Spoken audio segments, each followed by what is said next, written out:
Bom, o nosso estudo de hoje está num versículo do Evangelho de Mateus, capítulo 19, versículo 27. Pedro disse-lhe: "E nós que deixamos tudo e te seguimos, que receberemos?" E Emmanuel comenta aqui no livro Fonte Viva, na lição 22, a retribuição. A pergunta do apóstolo exprime a atitude de muitos corações nos tempos religiosos. Consagra-se o homem a determinado círculo de fé e clama de imediato: "O que receberei?" A resposta, porém, se derrama silenciosa através da própria vida. O que recebe o grão maduro após a colheita? O triturador que o ajuda a purificar-se. Que prêmio se reserva a farinha alva e nobre? O fermento que transforma para utilidade geral. Que privilégio caracteriza o pão depois do forno? A graça de servir. Não se formam os cristãos para adornos vivos do mundo, e sim para a ação regeneradora e santificante da existência. Outrora, os servidores da realeza humana recebiam o espólio dos vencidos, e com ele se rodeavam de gratificações de natureza física, com as quais abreviavam a própria morte. Em Cristo, contudo, o quadro é diverso. Vencemos em companhia dele para nos fazermos irmãos de quantos nos partilham a experiência, guardando a obrigação de ampará-los e ser-lhes úteis.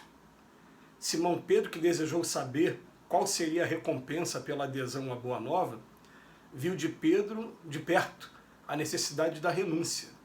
Quanto mais se lhe acendrou a fé, maiores testemunhos de amor à humanidade lhe foram requeridos. Quanto mais conhecimento adquiriu, a mais ampla caridade foi constrangido até o sacrifício extremo. Se deixaste, pois, por devoção a Jesus, os laços que te prendiam às zonas inferiores da vida, recorda que, por felicidade tua, recebeste do céu a honra de ajudar, a prerrogativa de entender e a glória de servir. É interessante, né? Vamos lá. Tudo aqui na Terra que a gente faz tem uma contrapartida. A gente quer arrumar um emprego para poder ganhar um salário, né? E Pedro estava perguntando para Jesus: "Nós vamos te seguir. O que a gente vai ganhar em troca?" E aí Emmanuel começa a analisar essa lição e ele faz uma comparação aqui que no início faz com que a maioria das pessoas: "Espera aí, é isso que eu vou ganhar em troca?" Porque ele fala assim: você vai perguntar para o grão maduro o que ele vai receber depois da colheita. Ele vai receber um triturador que vai ajudar a ficar mais puro, a purificar. E a farinha alva e nobre, né, vai receber um fermento que vai transformar em pão aí, né?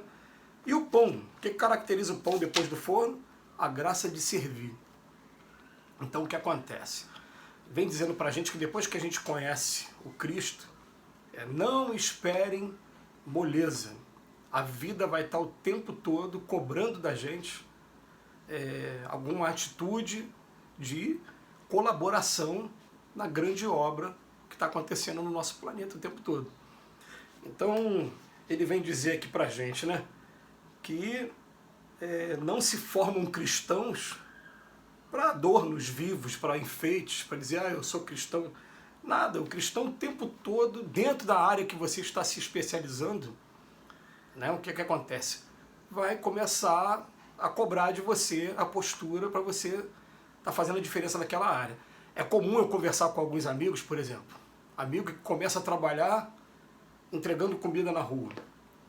E ele vem falar que coincidências não existem, mas que com muita frequência, onde ele está, de repente distraído, vem um morador na rua na direção dele. Porque parece que eu tenho uma antena aí, né, nos moradores de rua, que ele sabe que como ele trabalha promovendo essa ajuda, vai procurar, vai estar o tempo todo procurar de alguma maneira aquela pessoa para buscar ajuda. E é isso que acontece com a gente. Parece que muita gente não se percebe, né? Você tenta fugir, você vai para lá, você vai para cá, e a mesma situação começa a te procurar. Por quê? Porque é ali que você está precisando agir, começando a mostrar as sementes que você está recebendo. Então, quando a gente conhece o Cristo no primeiro momento, choca a conduta de comportamento que ele traz e que a gente ainda não consegue praticar. Quando a gente começa a praticar e começa a se dedicar de alguma maneira, vou botar como pão aqui, né? a experimentar a graça de servir, aí a gente começa a receber também, ó, testemunhos de renúncia. Ao Simão Pedro, que desejou saber qual era a recompensa, ele teve a necessidade da renúncia. Quanto mais lhe acendrou a fé, maiores testemunhos, né, de amor à humanidade foram requeridos. É engraçado, né, que eu falei de um amigo, né, entregando quentinha na rua, e teve um dia que apareceu uma pessoa machucada, ele estava com o carro dele, e ele falou, eu vou fazer, ele botou a pessoa dentro do carro, sujou o carro todo, depois teve que levar num lava-jato para fazer aquela lavagem, né, por dentro do carro, mas ele prestou a assistência que deveria naquele momento. Pessoas entregando comida na rua, de repente começa a chover, e ele pensa assim, peraí, chuva tira a fome deles? Não, não tira. Então a pessoa chega depois em casa encharcado, todo molhado, mas foi lá e cumpriu o que tinha que fazer. E olha que esses trabalhos que a gente às vezes se refere, eles são trabalhos que eles vão dizer, fazem uma diferença para a gente? Faz. Mas são trabalhos rudimentares, que a gente vê que trabalho de verdade mesmo, tem aqueles que estão aí 24 horas por dia dentro dos abrigos, dentro dos asilos, né, convivendo mesmo com aquela dificuldade, com aquela dor 24 horas por dia. Esse é um trabalho mesmo, né, de verdade. Aliás, às vezes a gente fala assim, a cesta básica. Na cesta básica, pelo menos o trabalho que a gente faz de cesta básica, é uma vez por mês em que você tem um contato com a pessoa durante 20, 30 minutos no máximo. Aquela pessoa vai ali, recebe a cesta, vira e vai embora. Você não sabe onde ela vive, o que ela está fazendo, como ela está fazendo.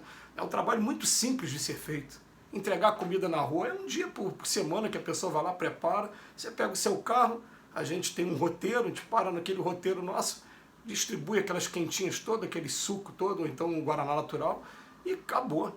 Você não tem mais contato com o dia a dia, com o sofrimento. Ainda é um trabalho assim, muito rudimentar. E ele vem dizendo assim, que quanto mais o Pedro entrava no trabalho, mais tinha necessidade de renúncia, maiores testemunhos, que Pedro, principalmente quando ele fundou a Casa do Caminho, a Mansão do Caminho, né?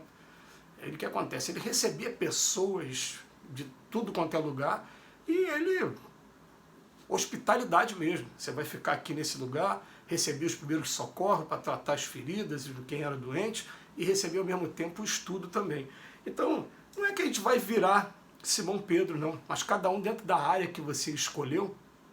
Por exemplo, você começa a dar aula para crianças e, sem você perceber, você começa a receber convites para ir em todos os lugares.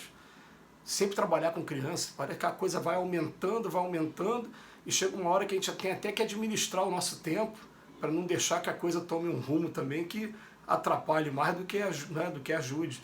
Mas a coisa vai tendo esse convite, vai aumentando cada vez mais, e ele bota aqui, se deixaste, pois, por devoção a Jesus, os laços que te prendiam às zonas inferiores da vida, recorda que por felicidade tua recebeste do céu a honra de ajudar, a prerrogativa de entender e a glória de servir. E vou falar uma coisa para vocês, um mesmo texto do Emmanuel, numa outra oportunidade, o Emmanuel falava o seguinte, que quando a gente se propõe a fazer uma determinada tarefa, a gente, ao mesmo tempo que sente uma espécie de felicidade dentro da gente, a gente também sente uma angústia muito grande, porque a gente sabe que é muito trabalho que tem para ser feito. É muito sofrimento, é muita gente passando dificuldade nesse mundo. Então, você começa a sentir a vontade de querer fazer cada vez mais, mas chega um ponto que você tem que respeitar o seu limite. Então, o meu limite é até aqui. Se eu passar daqui, eu começo a trazer comprometimento para a minha saúde física, eu começo a trazer comprometimento também para a minha família, e a gente tem responsabilidade em todos os campos. Aliás, quando fala mal o próximo com si mesmo, o mais próximo é com a nossa família, e o nosso primeiro compromisso é com a nossa família. Então a gente começa, a partir daí, a administrar o tempo, ver o que realmente vale, e a gente buscando através da oração, buscando através do estudo, a gente vai sendo intuído para tomando o caminho certo, fazendo as coisas da melhor maneira, de maneira também para administrar a nossa vida. A gente vê também o seguinte, tem muitos amigos que chegam em um determinado momento que ele fala, eu produzi muito para os outros e para mim eu não produzi nada. A gente precisa também de momentos para a gente investir na gente mesmo, com estudo também, aperfeiçoamento, especialização. Mas sempre para depois colocar a nossa conquista em prol da coletividade. Que Jesus nos abençoe agora e sempre.